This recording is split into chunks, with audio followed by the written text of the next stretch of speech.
going to get this situated correctly. Not sure whether to long ways or this way. Okay.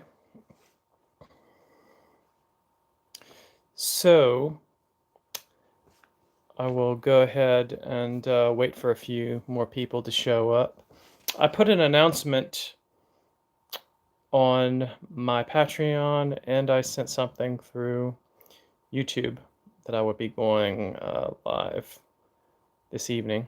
So hopefully we have a few folks show up. I know people should be here because I know that y'all are inside. It is at least, you know, incredibly hot through most parts of at least the United States, even for June. So yeah, get some lemonade and hang out with me. All right, we got one person. So, hello. Alrighty. So let me kind of explain what is the purpose of doing the YouTube live, at least with me. I like to go ahead and every once in a while to kind of review the videos that I've been doing so that if anybody has any questions, you can ask them. Of course, there's always an opportunity to put comments and questions in the YouTube comment section, but I know not everyone feels comfortable doing that. So this is your time. And after I kind of go through everything, I will kind of give you kind of a few announcements. Okay. All right, so why don't we go ahead and get started. Right, by the way, anybody doing anything fun this weekend? Going out, having barbecues, doing anything fun with the family?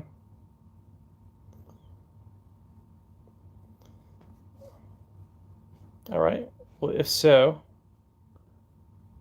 feel free to let me know. All right, so let's go ahead and talk about the videos that I've been doing. So the first one is the Goetic Tarot. Actually, it's called the Goetic Tarot in Darkness. And this is one of the cards. So this is Lilith.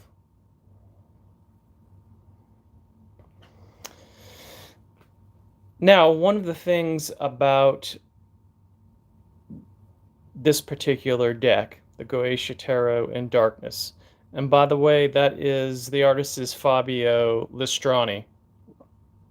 So this is a deck which is predominantly the spirits of the Goetia. And not only the spirits of the Goetia, the 72, but there are others in order to get the number of the 78, which is the traditional number in the Rider-Waite deck. So you'll have other entities like Lucifer and Lilith, and a few others. And who, by the way, who doesn't want Lilith and Lucifer in their demon tarot deck? They're just so much fun, right? You got to have them. So, the reason why I like this deck was, one, like I was showing you, there's a lot of whites, blacks, and grays. So it has the kind of the tone of that spiritual category. Now that is both a plus and it is a minus in some people's minds because one, like I said, it captures the tone. On the other hand, some people have complained that because of a lot of the blacks, whites, and grays, that some of it is hard to see. Now, I don't particularly find that particularly true, uh, because there is a lot of detail in it, which is something that I like. You can a lot of symbolism, so you would be able to see, like when I was showing you Lilith, you're able to see her symbols, like the snake and the owl and all those sorts of things. So it's a very good deck. One of the things that I like about it is that it has the sigil of each of the spirits. It has the zodiac sign, and it also has the planetary correspondence, and it has the number and the Rider-Waite correspondence. So for, again, Lilith, you know, the lovers. I don't know if you can kind of see that. That's where that right here.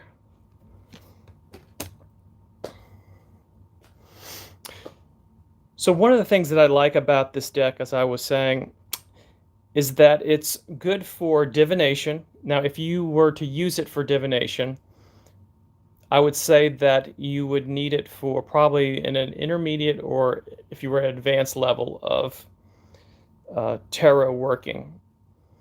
While you could, you know, say that, okay, I'm just reading the name, the lovers.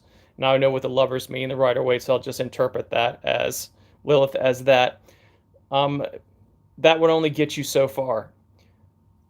To really understand, to really get the most out of this deck with divination, you're going to need to know a little bit about the 72 and their symbols and what they represent. Number two, it's a very good deck for learning about the Goetia, because you could actually look at these spirits, or in the sense of like Lilith and Lucifer, look at their correspondences and use as a learning tool, so that you would become more knowledgeable and skilled about those particular demons. So that is a plus. You can use it in that way. Other people I've read online will use this as an evocation, invocation type of tool. So you can use it for magic, you can use it for divination, or you can use it as a learning tool. And again, if you want to learn more about, you know, that particular deck, feel free to check out the video that I posted maybe a month and a half ago, something like that. All right. So the next video that I did was one of them, because I don't think I'm going to cover every single one I've done since then, but the one about dating witches, magicians, and sorcerers. So I started out the video talking about how it's really beneficial to date another occultist, especially if it is part of your life. If this isn't just a passing phase, if this isn't just like an interest, a casual interest, maybe it doesn't matter. But if you are all into this, then it would be beneficial for you to be with somebody who shares those interests, who shares that value. And if not, then at least pick somebody who is an ally, who is very open, who is willing to ask questions, who's not going to give you any shit about what you do. Somebody that's going to be supportive. You know, I know one or two people who they're in relationships with people that are not for what they do, and are very much in conflict with it, and poo-poos the idea, as they say, thinks that the person is making it up, or at least is delusional, and that's not cool, especially if it's part of your faith, right? So at that point, what I talked about was how exactly to go ahead and possibly find someone with occult interest. And of course, you can do things like meet people on online forums, of course, read, of course, their their terms or group rules and things to make sure that that would be not something that's violating that. Meetups, you can go to the meetup site and find people that I've went and looked up meetups, and I found groups for people who are interested in tarot. I found those interested in astrology and other things. Also, I've found, just by doing an internet search, a local restaurant that has gatherings for people that are pagan and Wiccan, and they meet once a month at a local restaurant, and they drink and eat and meet up with each other and have fun. That same also done an internet search. In my community, there is a group that has gatherings to study Thelema. So they're out there. If you are in a real rural area, you might have a little problem. But if you are in a suburb or a major city, then you shouldn't have much problem at all finding these particular groups.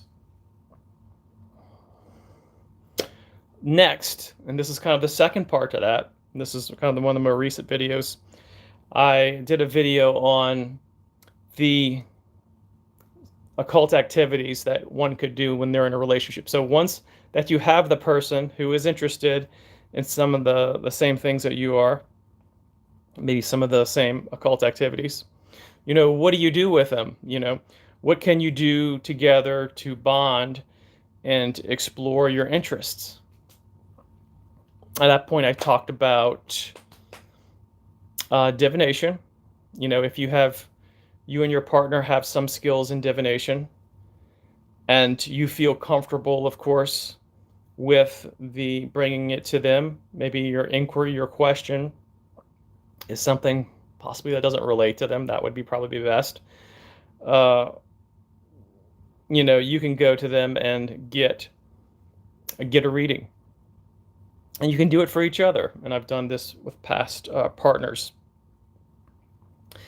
And it, in a way, is cool because you are sharing a concern with your partner, and they are doing what they like as far as fortune telling or in reading the patterns to help you out.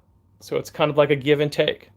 So it is a good way to connect with your partner and also explore the interests that you both have. You also can do, if you wanted to do magic together, you can even do sex magic where you're focusing on an intention while you are raising energy through you and them being intimate. Maybe you want extra money for a vacation that you go together. So there are plenty that you can do. I did a video, I think, on the inner child and magic. One of the cool things is that about all that is that we have an inner child that is within us that is capable of so much, and many times we lose touch with them because we become adults and we have responsibilities and obligations and connections with solid reality, and we can lose that little bit of playfulness, and not just kind of playfulness, but the playfulness that is necessary in order to do magic, to intuition, psychic abilities.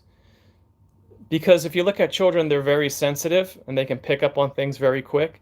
They haven't been in the world long enough to develop the same filters and the same biases that adults normally have, when they reach that stage, adulthood, and even worse sometimes when they get older. So when you can contact your inner child, you would be in a good position to remain open and to keep your senses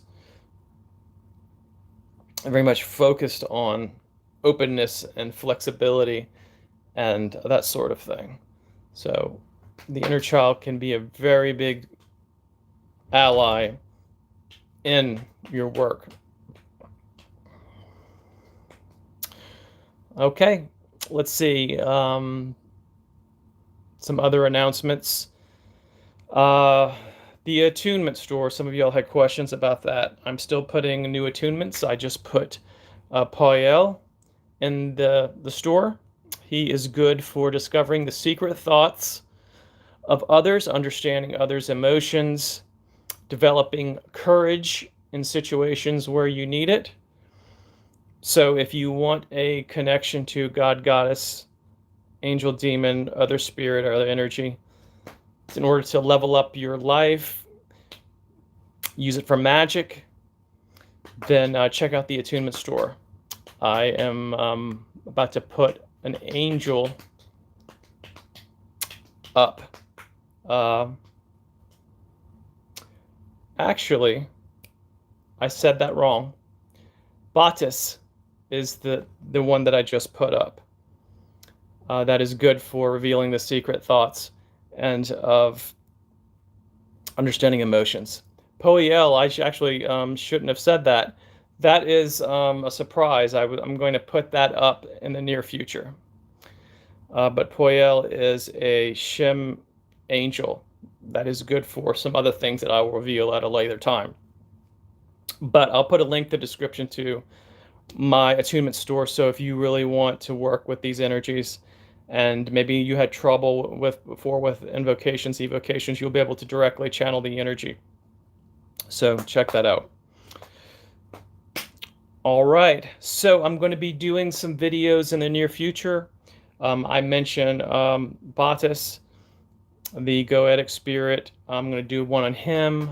Of course, I have some other tarot videos that I want to do. I've knocked out a good portion of the major arcana of the Rider-Waite, so I'm going to get back on that. I also want to do some other tarot decks that you all might be interested in, especially for those of y'all who have ideas that they want to buy a tarot deck, but you're not sure if you want to pull the trigger. So a lot of times I like to go over these decks so you'll know kind of what you're getting yourself into. Okay. No one has made any comments. Does anybody have any questions about what I've said so far, or any questions about the videos? I hope you all are having a good weekend. Like I mentioned before, it is very hot outside in most places of the U.S. I know where I am in the southern part of the U.S. I think we hit 96 or 97 today, and that is very hot for June. We're not even close to August, which is the hottest month of the year. Quite a bit of humidity. So we had, I think that what we call the real feel is that what does it actually feel like when you add the humidity? 108. That's what it feels like outside. So I hope you all are staying cool, and I'm glad that you all were here with me to kind of listen to this video and to learn more about these videos that I did. And I always appreciate your viewership. Please continue the good work in liking and subscribing and commenting and things like that. It really helps the visibility of the channel. I've been seeing other YouTubers complain that the algorithm in YouTube is favoring more mainstream type of things, you know, news and that sort of thing. But the kind of the smaller occult channels are taking a hit. But when we don't want to, we want everybody to be able to share in the knowledge of what we bring to the table. So thank you for subscribing and liking, and please keep it up. And I hope that you all have a good rest of the weekend, and you all take care. Bye-bye.